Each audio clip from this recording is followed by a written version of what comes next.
সাধের অনুষ্ঠানে সবাইকে ডেকে এনে আমাকে অপমান করার স্বাদ নিশ্চয়ই পূর্ণ হয়েছে তোমার। কাঠগড়ায় যখন তুলেছ তখন জেনে রাখো, অপরাধী কিন্তু আমি একা নই পল্লবী, অপরাধী তুমিও। তুমিও কিন্তু আমাকে ভালোবেসে বিয়ে করনি, বিয়ে করেছিলে নিজের স্বার্থে, তোমার কাঁধের উপর জেকে বসা তোমার সমস্যাগুলোকে দূর করার জন্য।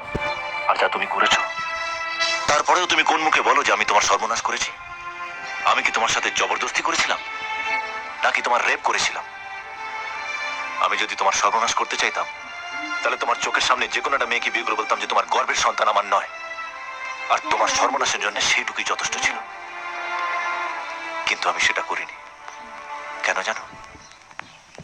কারণ আমি আজও তোমাকেই ভালোবাসি পল্লবী। তুমি আমাকে শিখিয়েছো ভালোবাসার মানে কি। পল্লবী, কেউ যদি ভুল করে নিজের ভুল শোধরাতে চায়, তার দিকে ভালোবেসে দু হাত বাড়িয়ে দিতে হয়, তাকে অপমান করে বাড়ি থেকে বের করে দিতে নেই। আর আজ নিজের সন্তানকে বলছো দাম দিয়ে কেনা ভালোবাসার রসিদ, তোমার জীবনের সর্বনাশের জেরক্স কপি। এর চেয়ে যদি তুমি সবার সামনে বলতে আমাকে পা ধরে ক্ষমা চাইতে, আমি তাও চাইতাম। তুমি আমাকে অপমান করেছো পল্লবী, আঘাত দিয়েছো আমাকে, ছোট করেছো সবার সামনে।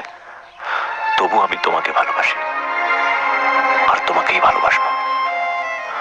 ঈশ্বর তোমার সন্তানকে সাত রঙ আলো দিয়ে সাজিয়ে দিক।